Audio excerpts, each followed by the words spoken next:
Bom dia, boa tarde, boa noite, galerinha aí que está me assistindo, tanto de forma remota, como quem está aqui de forma presencial.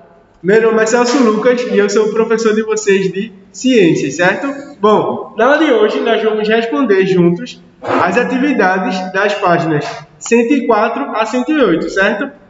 Eu vou dar as respostas simplificadas, e aí vocês, quem tem o livro, pode botar a resposta no livro, quem não tiver o livro, colocar as respostas no caderno. De que forma? Primeira questão da página 104, resposta tal. Não precisa copiar a pergunta, certo?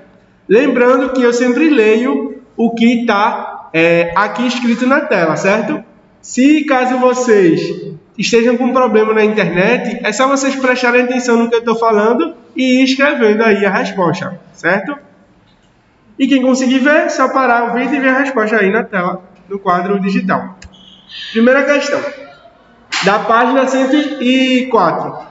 Analise as alternativas sobre aspectos relacionados ao lixo e marque V para verdadeiro e F para falso. Primeira alternativa. O lixo é caracterizado como tudo aquilo que não tem mais utilidade e não apresenta nenhum valor para o ser humano e, consequentemente, é jogado fora. E aí, verdadeiro ou falso? Verdadeiro, certo? Primeira questão, letra A, verdadeira. Letra B. A destinação inadequada do lixo pode desencadear vários problemas socioambientais, como a poluição do solo, entupimento de bueiros e poluição visual. Verdadeiro ou falso? Verdadeiro também, certo? Primeira questão, letra A e B, verdadeira. Registrem aí no caderno de vocês. Letra C. A produção do lixo não é tão prejudicial ao meio ambiente, visto que, em todas as cidades brasileiras, ocorre a coleta e o tratamento adequado desse material. E aí, o que é que vocês acham? Falso. A produção de lixo é sim prejudicial ao meio ambiente, certo? Certo. Então, primeira questão, letra A, verdadeiro. Letra B, verdadeiro. Letra C, falsa, certo? Letra D diz o seguinte: o lixo urbano recebe classificação de acordo com sua fonte geradora e composição de material, havendo a necessidade de tratamento específico para cada tipo de lixo. Essa questão aí é verdadeira, certo? E letra E, a poluição não deve se preocupar em reduzir a produção de lixo, pois todo esse material é reciclado, fato que fortalece a economia local. Falso.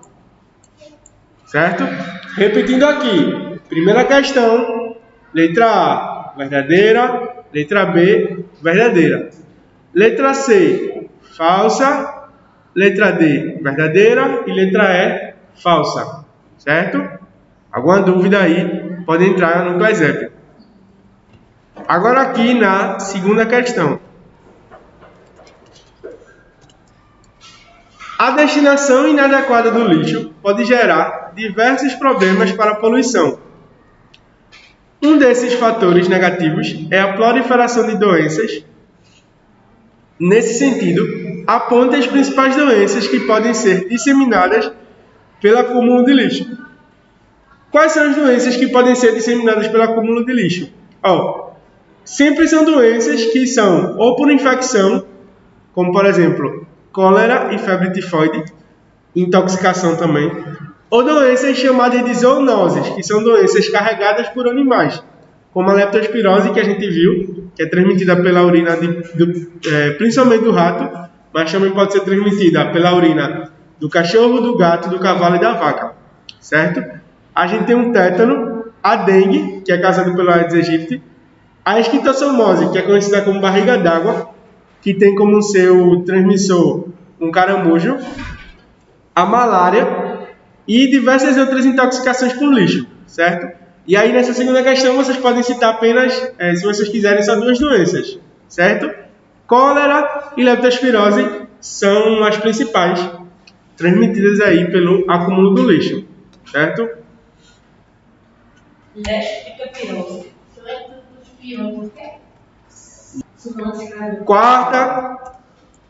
Terceira questão. A produção de lixo tem se intensificado a cada ano, sendo uma das consequências do aumento populacional nas cidades e da intensificação do modelo consumista. Com base nos seus conhecimentos, aponta os principais malefícios gerados pelo lixo urbano. Bom, essa questão aí na verdade é bem simples. A gente tem o alagamento aí das cidades como uma das principais consequências geradas pelo lixo urbano. Porque, como eu expliquei, se você joga o lixo na rua, o lixo que você jogou na rua, quando chover, vai impedir com que a água escoe para os locais, certo? Então, uma das principais consequências do lixo urbano é o alagamento dos locais, certo?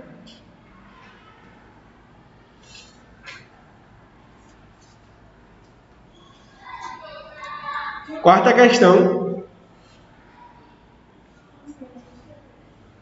Quais são os países que mais reciclam no mundo? Também é uma questão bem fácil aí. São 4 países principais: Estados Unidos, Japão, Alemanha e Holanda, certo?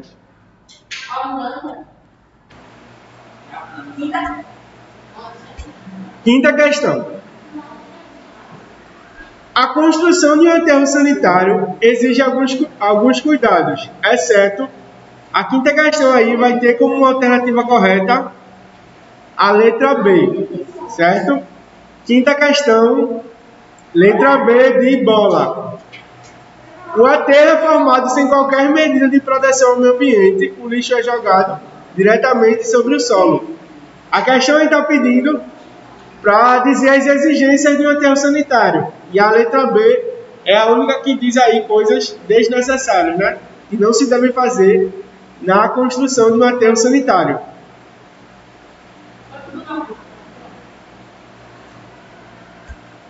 Sexta questão.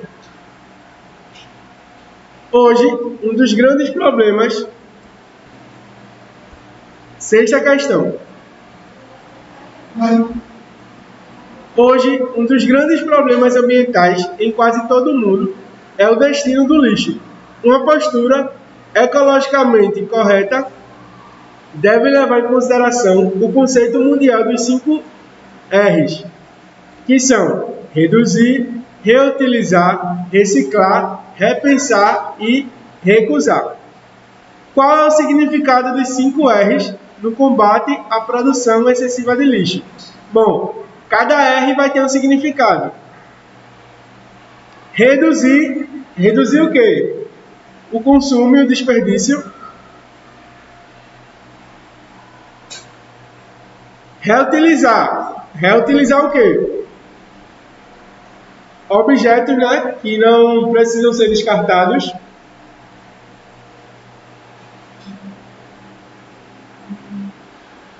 Reciclar o quê?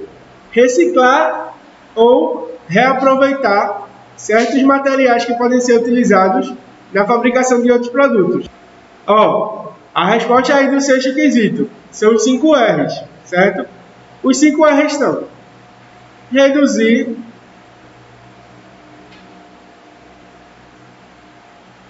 reutilizar,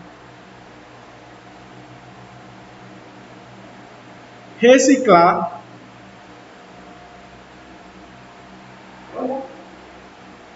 repensar e recusar, certo? Aí cada um desses R's vai ter um motivo. Reduzir, mas reduzir o quê? O consumo e o desperdício. De quê? Das coisas em geral, certo? Reutilizar. Reutilizar o quê? Os objetos, certo?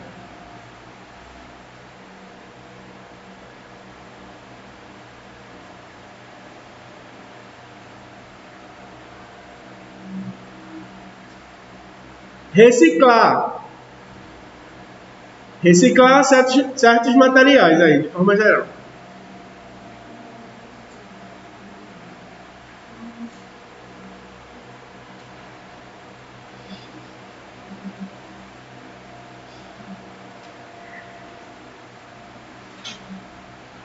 Repensar nossas atitudes.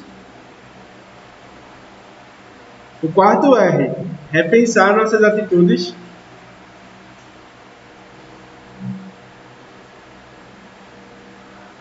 E o último R,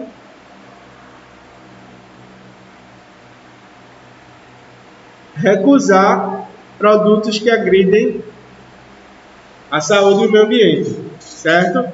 Vou repetir de novo. Primeiro R de reduzir o consumo. Segundo R, reutilizar certos objetos.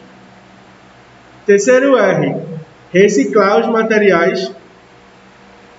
Quarto R, repensar nossas atitudes.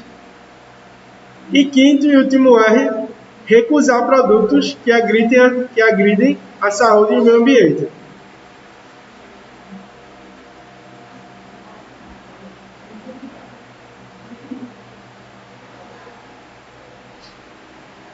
Certo? Aí agora na página 106.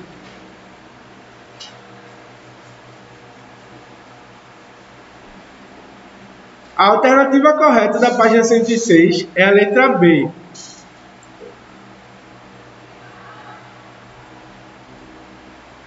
A questão pede para a gente dizer o que está certo e o que está errado, certo? Só estão certas a primeira e a terceira premissa aí. A segunda e a quarta estão erradas.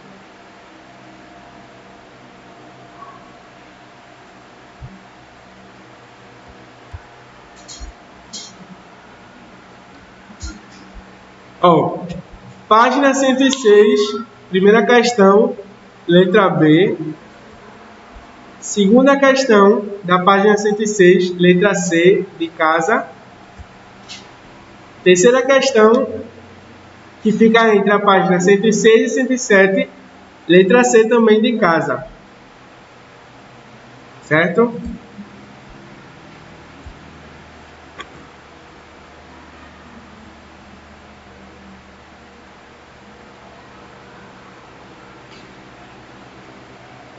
Quarta questão, letra B.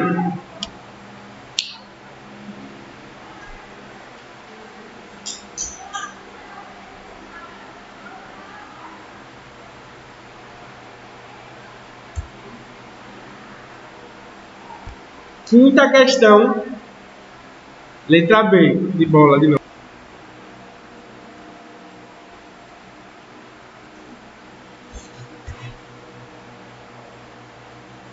Aí, no fim da página 107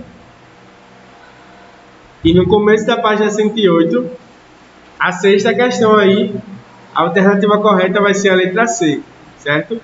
O lixo orgânico e inorgânico encoberto e o chorume canalizado para ser tratado e neutralizado.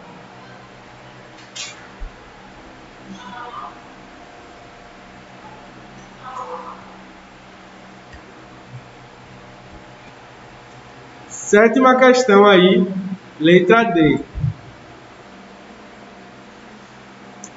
Que diz assim: o lixo representa uma fonte de trabalho e renda.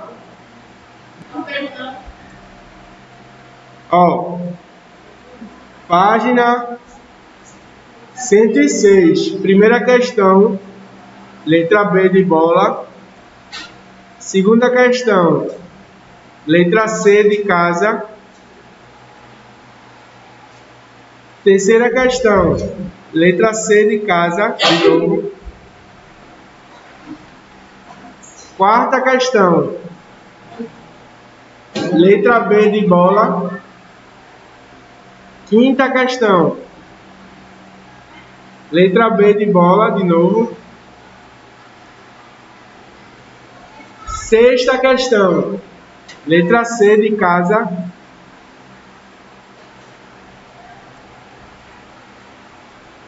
Sétima questão, letra D de dado.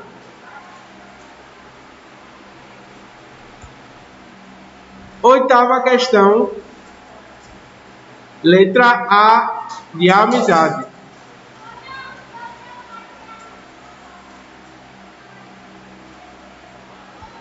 Certo?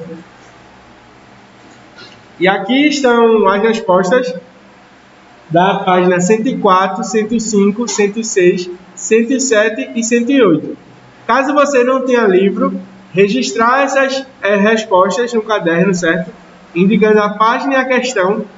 E caso você tenha livro, abrir o livro e acompanhar pela aula, certo? Bom, agora nós vamos para a segunda parte da aula, onde a gente vai começar um novo conteúdo, certo? Que conteúdo é esse? Nós vamos discutir sobre um dos principais assuntos aí, mais importantes para a sociedade atual, certo? Vocês podem acompanhar aí comigo na página 127.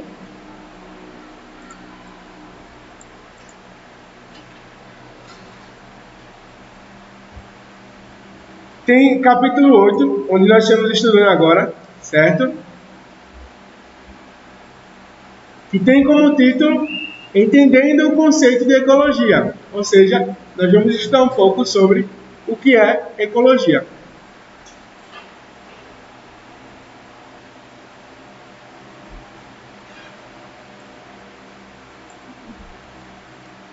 Então, vocês já repararam nas relações que vocês têm, tanto com o meio ambiente, quanto com os animais, com as plantas, entre vocês, uma relação, algumas vezes, puramente de interesse, coisas que você quer se alimentar, certo? A comida que veio da natureza, que está lá no seu prato, que você está se alimentando, ou coisas que você gosta. Por exemplo, tem gente que gosta muito de árvore, e aí planta muitas árvores na sua casa. Tem gente que gosta muito de babosa, de cactos, aí planta muitos cactos na sua casa. Já outras pessoas amam animais, amam cachorro, amam gato, amam cavalo, né? Tem muita gente que gosta muito de cavalo. Outras pessoas gostam muito de porco. Os porcos são animais aí maravilhosos também, muito bom de se brincar. Tem gente também, principalmente aqui no Nordeste, que gosta muito de galinha. Tem muita gente que cria galinha, tem galinha que é quase como se fosse da família, certo? Tudo isso vai ser uma relação humana com algum animal. Mas também existe a relação dos animais entre si. Por exemplo, todo mundo sabe que gato e cachorro não se dão bem. Isso é uma relação negativa. Mas outros animais se dão muito bem, certo? Como zebras e girafas, por exemplo, são animais que juntos se dão muito bem. Tudo isso são relações, certo? E essas relações da natureza entre si, da natureza com o homem, do homem com a natureza, é a área de estudo da ecologia, certo? A ecologia é de extrema importância para nossas vidas, porque é a partir da ecologia que a gente vai entender como funciona a natureza, porque as coisas são necessárias uma para a outra. Por exemplo, vou citar aqui algumas informações importantes. Por exemplo, a partir da ecologia, a gente sabe porque São Paulo é um local que chove, se na região que São Paulo se encontra, era para ser um deserto. Sabiam disso? Na região que São Paulo se encontra, na verdade, a partir do clima, era para ser um deserto. Mas a partir da dinâmica da natureza, São Paulo é úmido. E sabe o que é que tem relação direta com isso? Pode parecer estranho, mas São Paulo só existe por conta da Amazônia. Se não existir a Amazônia, São Paulo e outras regiões se transformam em deserto. Vê, são locais bem distantes, né? Como é que isso funciona? Bom, tem um fenômeno chamado evapotranspiração. O que é evapotranspiração? A evapotranspiração é o fenômeno que a planta vai puxar a água do lençol freático, bem do fundo, vai passar pelo caule, pela parte interna da planta, e vai expelir para a atmosfera, certo? E dessa forma vai existir a umidade da água na atmosfera, certo?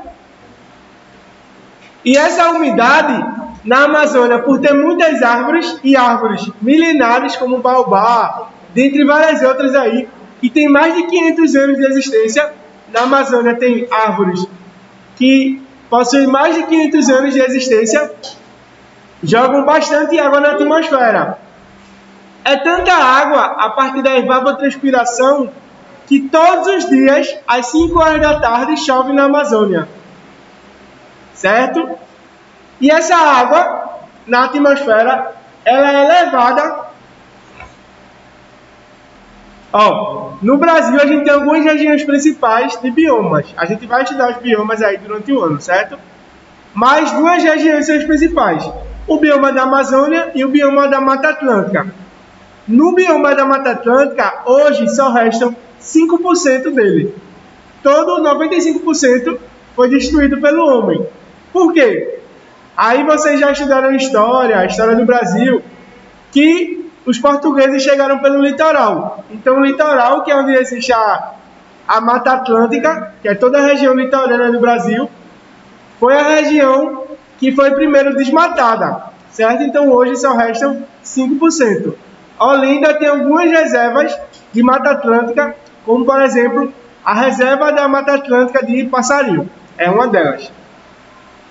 E a outra é a Amazônia, né? Que eu estava falando anteriormente. Eu falei que na Amazônia chove-se todos os dias às 5 horas. Se você for lá no relógio, às 5 horas, todos os dias vai chover.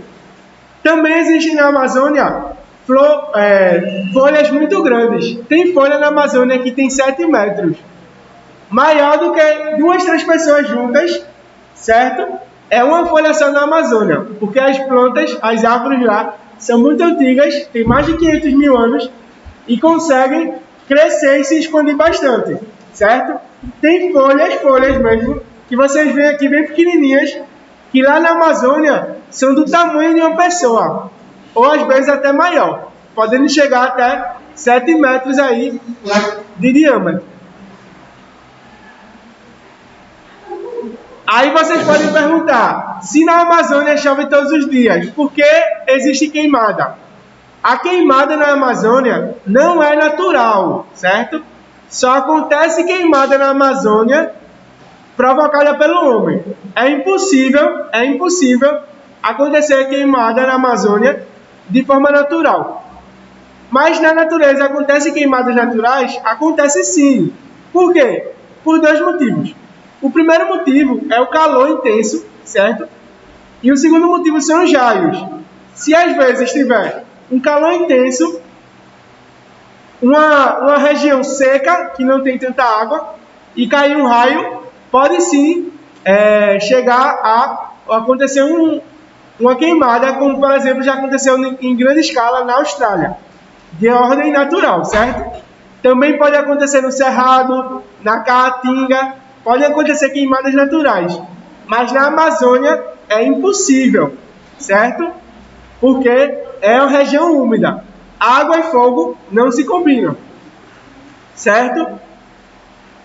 E tanto é que a relação entre Amazônia e Estados Unidos, ela é tão direta que a queimada na Amazônia gerou o que a gente chama de smog nos Estados Unidos. O que é smog? Smog eu já expliquei para vocês aí quando a gente viu a atmosfera, mas eu vou falar de novo. Smog é quando todo o céu fica preto. Todo o céu, imagine aqui um dia, o céu fica todo preto. As pessoas às vezes acham até que é um apocalipse, etc. Mas não é nada demais. É apenas o homem que produziu muita poluição e essa poluição subiu para a atmosfera e ficou pairando o ar, certo? Aí quando fecha a sua visão é chamada de smog. E isso aconteceu em São Paulo a partir das queimadas da Amazônia. Veja que relação direta aí, uma relação ecológica muito interessante, certo? Então, gente que está aqui de forma remota, a aula de hoje era isso. Obrigado e até a próxima.